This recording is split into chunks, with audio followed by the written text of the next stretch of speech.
My love, I wish you could see yourself the way that I see you. Your beautiful heart, your softness, your brilliance. It's okay if you don't love yourself fully right now. Self-love is a journey from your head to your heart, and one day you'll wake up from the dream of not knowing who you are and be thankful for what it took to get there. Everyone is always talking about how important it is to love ourselves, but very rarely do people actually explain how to do it. I recall years ago when it felt like I was drowning in self-loathing and negative self-talk. I would feel extremely annoyed anytime anyone brought up the concept of self-love.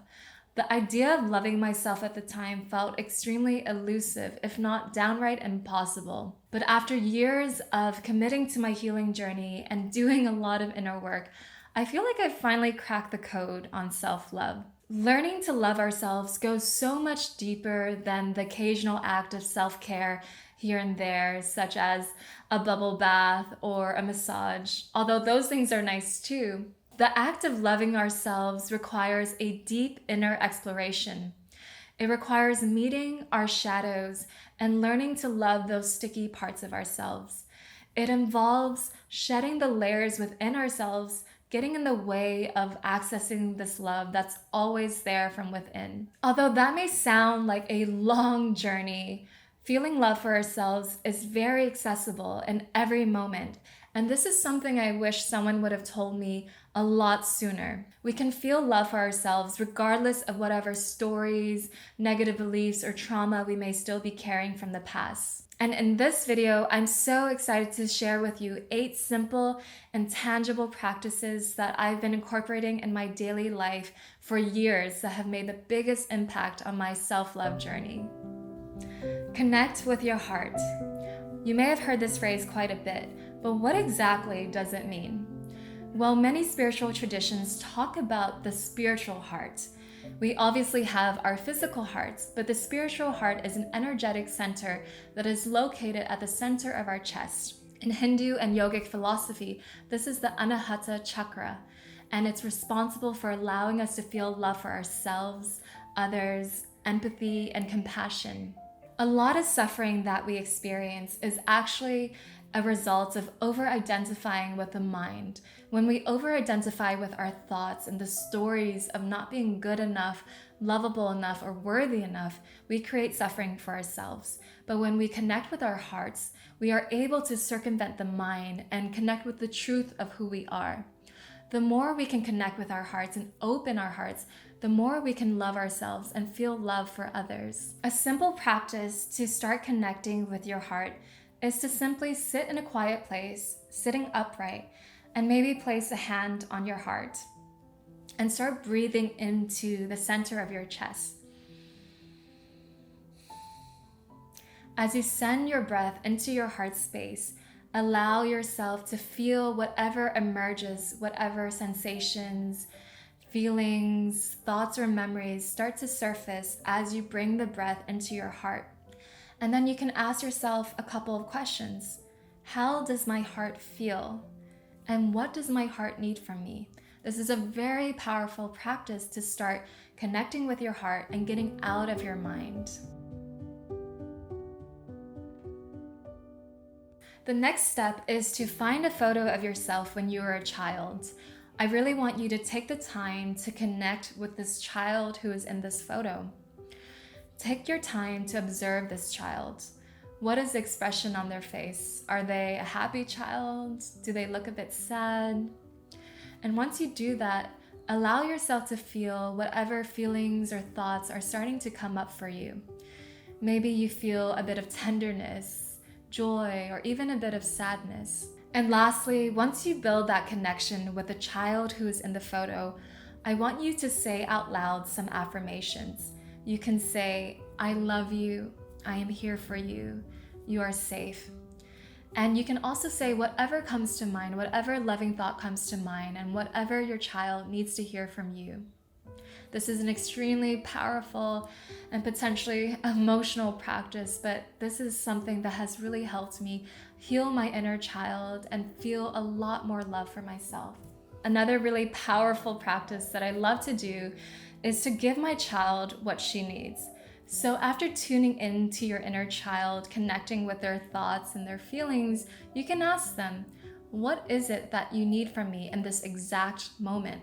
And for me and my little girl, it was often just an ice cream cone or a walk to the park. And these were very simple things, but really allowed me to start nurturing my inner child and allowed me to step in as my own inner parent. When we learn to soothe and nurture our inner children, we become our own inner parents, and that gives us agency and allows us to cultivate more love for ourselves because we learn to love the parts of ourselves that need our love the most.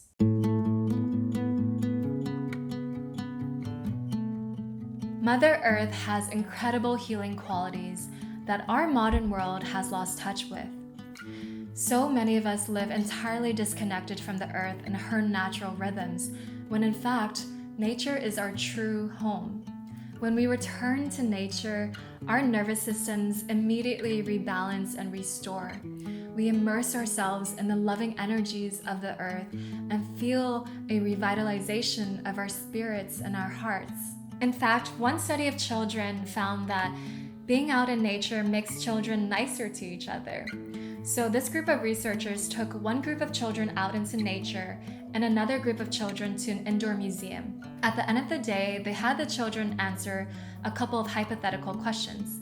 They asked them to assign imaginary assignments to their classmates, as well as figure out how to allocate $100. The group of children who were out in nature decided to give their classmates easier assignments and donate more of that money to charity. Researchers concluded that being in nature allowed the children to cultivate more kindness for themselves and others. And this extends to adults as well.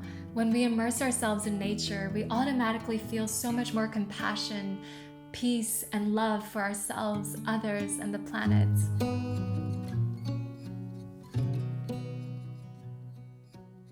So the next step is something I really like to do whenever I feel a lot of self-doubt or if I'm feeling especially low about myself, and that is to simply take out a piece of paper and a pen and write down all of my positive qualities, all of the things I love about myself, all of my accomplishments, and really allow myself to connect with those qualities instead of drowning in negative self-talk. This really allows me to shift my perspective from a negative and critical one to one that's grounded in love and acceptance and appreciation for myself.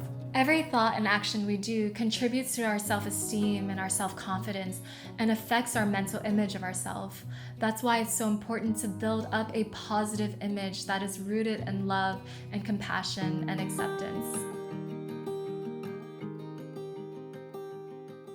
Sometimes the reason why we find it difficult to love ourselves is because unconditional love and acceptance wasn't something that we were shown consistently as children.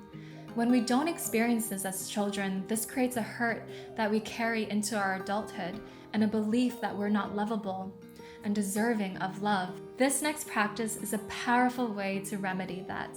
I want you to ask a close friend or someone who is trustworthy in your life and ask them to tell you all of the things that they love about you, all of your positive qualities and good traits, and allow yourself to really listen and to receive that. Sometimes when we are caught up in our unworthiness and self-critical nature, we can lose sight of who we are. That's why it's so important to have the people in our lives who are closest to us and know us the most to remind us of how lovable and good we are innately. In Louise Hayes' book, Mirror Work, she talks about the practice of looking deeply into your eyes, into the mirror, and saying affirmations out loud. According to Louise, this is the most powerful and effective way to learn how to love yourself.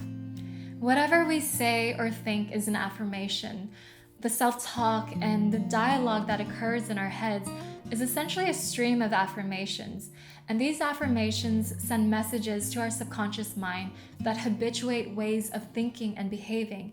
That's why it's so important to change these affirmations into positive and loving ones to be more loving and kind to ourselves. So this practice sounds really simple, but it can actually be super profound. I want you to find a mirror, and you can sit or you can stand, And just make sure that you're alone and in a quiet place. And start to breathe into your heart space and look deeply into your eyes. Notice whatever sensations or feelings start to emerge. And after a couple of deep breaths, I want you to say out loud to yourself, I love you. I really, really love you. I love you unconditionally. And take some deep breaths. And if it feels really difficult to say, I love you immediately, you can say, I really want to learn to love you. I am willing to commit to the process of loving you. And at this point, you might start to feel a lot of emotions. You might feel angry or sad or frustrated, but just allow these emotions to emerge without judgment and allow yourself to start processing whatever is coming up. Louise Hayes recommends doing this practice every day for 21 days to really shift whatever is getting in the way of loving yourself. And if that feels like too much, you can actually just do this whenever you look in a mirror or whenever you're doing your morning routine, and just start cultivating a loving relationship for yourself. And it's also really helpful to start to journal and write down whatever comes up during this process. You probably already heard of the 5 love languages by Gary Chapman. In his book, Gary Chapman talks about the 5 ways that romantic partners express and experience love. They include acts of service, physical touch, quality time, gifts, and words of affirmation. So I really like to extend this concept to loving myself as well. What I recommend is to take the quiz online and identify your top love languages. For me, my top love language is words of affirmation. So I really appreciate it when I receive encouraging words from my friends and my family. And for me, what I'll do is I'll write down a list of all of the things that I love about myself. And I'll even record voice memos. And in these memos, I'll give myself words of encouragement and support and tell myself how much I love myself. As for the other love languages, if your love language is physical touch, you can actually just give yourself a hug and caress yourself gently whenever you feel like you need it. If your love language is quality time, spend a day by yourself without your phone, just giving yourself whatever you need, whatever you like to do. If your love language is acts of service, you can cook yourself a nice meal or do something nice for yourself. And lastly, if your love language is receiving gifts, you can actually buy yourself something small, something you normally wouldn't buy. It doesn't have to necessarily be very extravagant. Alright, so that brings me to the end of this video. I genuinely hope this video was helpful and served as a reminder that you are always worthy and deserving of love, and that you can feel love for yourself at any time, regardless of where you are on your healing journey. Feel free to come back to this video and do some of these practices anytime you feel like you need a little bit of a boost or some support. And as always, thank you so much for watching, and I look forward to seeing you in my next video.